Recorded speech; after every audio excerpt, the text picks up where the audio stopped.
All right, good morning YouTube, or whatever time it is where you're watching this video. Today I want to do a tutorial on flint and steel fire making. So there's a ton of videos online about how to make a fire using flint and steel. And what motivated me to make this video was I think the vast majority of them are historically inaccurate. So we're going to get right into it. First of all, show you this here. This is a ferrocerium rod, not a flint and steel. So we're actually talking about using a rock and a piece of steel, a piece of flint rock or chert or whatever you got, and a piece of steel to light a fire with. So, and the correct, I think the historically accurate way of doing that, which is very rarely portrayed on YouTube. So anyway, let's get right into it. Okay, here's my flint and steel kit. I think the first thing we got to do is talk about how most people on YouTube produce a flint and steel fire, and then we can compare and contrast that to what I'm doing so you can get an understanding of why I believe this is the true legitimate method. Well, let me say more genuine and probably closer to the way they actually did it in history. Anyway, most flint and steel YouTube videos you're going to watch guys produce their char cloth by using denim or some type of cotton material that they're going to put inside of an Altoids tin with a hole punched in the top. They're going to throw that in a fire, and they're going to, let the smoke come out of that hole, and when the smoke stops coming out, that's how you know your char cloth is ready. They pull the tin out, let it cool off, open it up, and boom, you got char cloth. And then they strike their steel into that char cloth and then put that in their bird's nest and light it on fire. Okay, so why do I think that that is not the way that flint and steel fires were actually made back in the day when the frontiers people were actually using that method? Well, for one, I think that cotton clothing and cotton rags were at a premium. So if you were out on the frontier for 4 months working a trap line, you didn't have bats of cotton that you could waste to make fires. Cotton clothing and stuff was precious. If you were going to use cotton for any type of a disposable material, it was going to be for the wadding for your rifle. It was precious for that. So A, I don't think they were wasting cotton to make fires every time they wanted a fire. And B, I don't think they were taking their tin and throwing it into a fire, because I think that would wear the tin out. I think there's a limited number of times that you could take like an Altoids tin or some kind of tin and throw it into a fire, heat it up to white hot or whatever, and then let it cool off. I think the metal's going to warp, it's going to fire rot. So I don't think that any of that was sustainable, long-term sustainable. And that's really the name of the game. Long-term sustainability is what flint and steel is all about. So the idea is that you could source rocks out in the field indefinitely. Of course, not here in Florida, because we don't have much rock in Florida. So, I'm not an expert on this stuff. I'm just telling you what I think, how I think it worked. Take it with a grain of salt. But anyway, out in the field, you could source these flint rocks indefinitely. And one piece of steel, like this SA Rowan, beautiful piece of steel here, would last a lifetime. You'll never wear this out making fires. So as long as you had this steel and you could find some rocks in the field, you could make fires forever. And that's the beauty of the system. And now I'll explain how I think they actually did it. So this is a tin I bought online. It's a brass tin, right? So this was something that your frontiers people might have used to make a flint and steel fire. Obviously, it hasn't been thrown into the ashes of a fire because it's in pretty good shape. So how'd they do it? Well, this one has a magnifying glass on the top. If you open it up, I cut a leather patch here, and that goes over my key ingredient, which is punk wood. What's punk wood? I brought a piece out here. It's everywhere. So this is an example of some punk wood here. It's just some super, this stuff might even be a little too dry. It's almost like powdery. But it's basically some super spongy wood that you can break up by hand. Okay,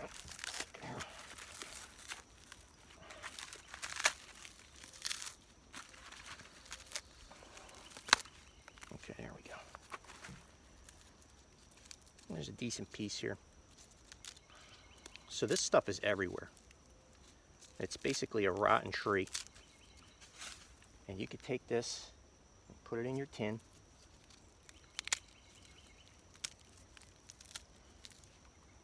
And you make char out of that. And it's indefinitely sustainable because punk wood is all over the place. So how would you make your fire with this? So you have your tinder bundle here. You would strike your steel down into your punk wood. Get this new stuff out of there.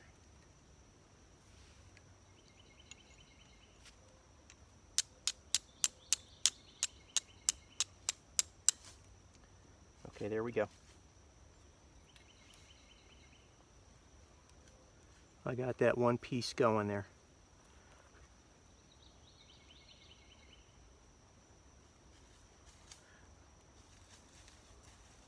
So what'll happen, I don't know if you can see that, but what'll happen is that ember will kind of spread out. To the other embers in there. I could speed that process up by kind of packing them together.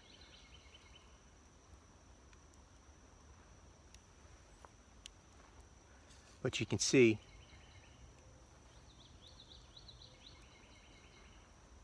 it's already starting to work pretty good. So now I have an ember here on this piece of wood. You take that, transfer it to my tinder bundle, and blow it to life.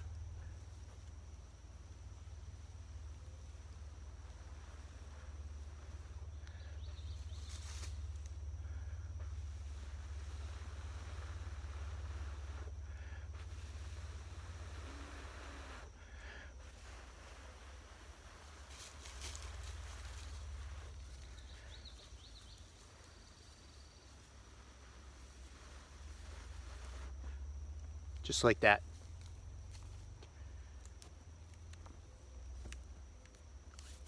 So now I still have my smoldering punk wood in there. How do you make more punk wood? Super simple. You just add more punk wood right to the top.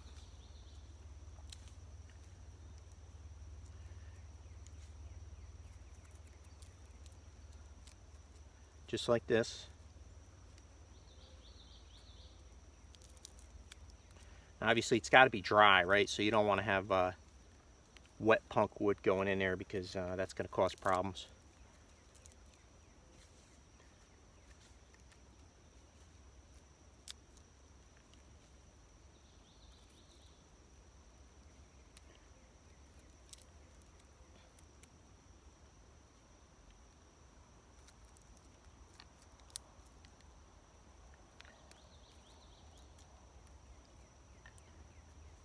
Basically, the punk wood that's in there burning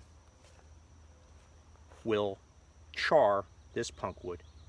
So how that works?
just like that.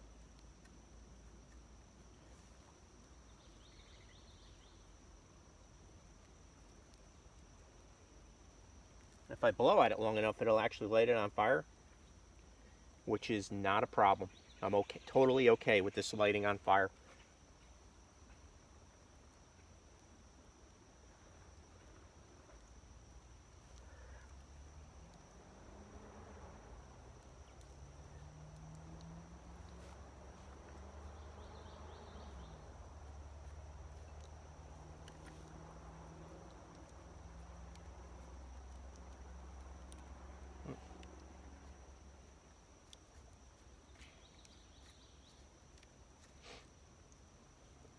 So, there we go. You can see that when I manipulate this stuff around, the bottom side of it is nice and charred, and I got plenty of surface area there to create a future fire. Plenty of char surface area. So when I feel good about that, where I got a good base of punk wood, what I'll do is I'll take this leather patch, put that back on top,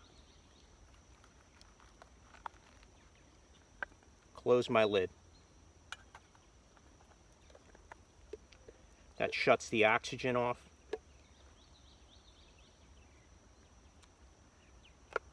And that's that. So I gotta wait till that cools down.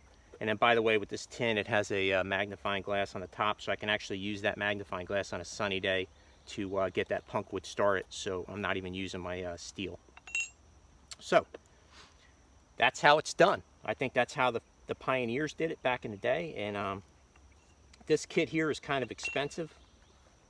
And honestly, while you just saw it works excellent, right? No problem at all making a fire with this. If I was a pioneer, or I was, my life was depending on that, I was going out in the frontier, I would probably go with something bigger, like this right here. This is a stainless steel Chinese lunchbox. I think I spent like $4 for it on eBay. See, I got a bunch of char cloth in there, but this is my punk wood inside this tin here. You can it's just a much bigger operation. It just makes it so much easier when you have a large area like that, large surface area, to get your spark going. I mean, just showering your sparks into a much bigger area. Excuse me.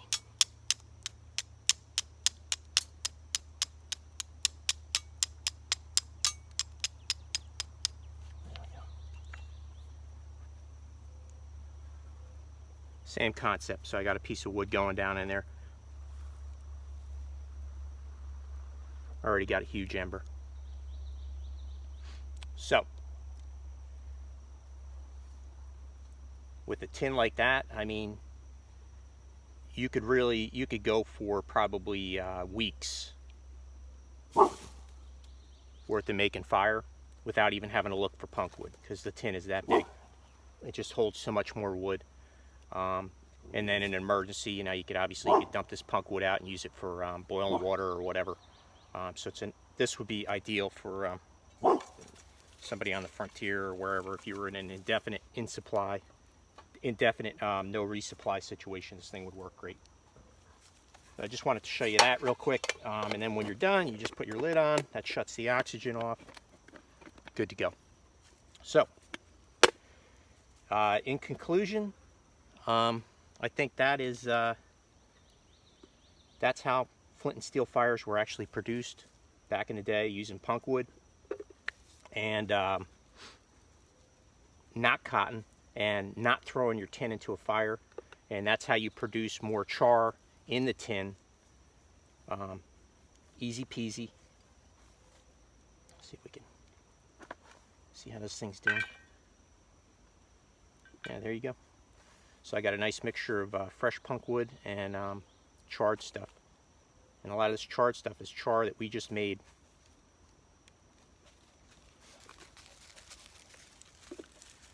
Just to demonstrate.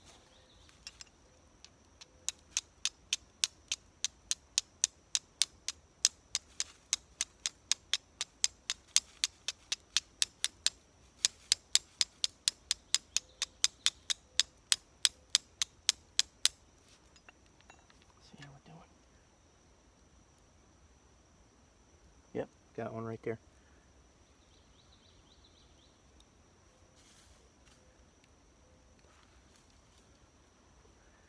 Infinitely renewable resource. So there it is. If you like this video and you learned something or you found some value in it, please don't forget to like and subscribe to my channel. Like I say, I'm always trying to put out content that that other people aren't doing. Like I say, there's 1,000 videos on how to operate a ferrocerium rod on YouTube, or how to do a flint and steel fire using char cloth, and nobody's ever talking about this system, this infinitely sustainable way of making a fire in a field.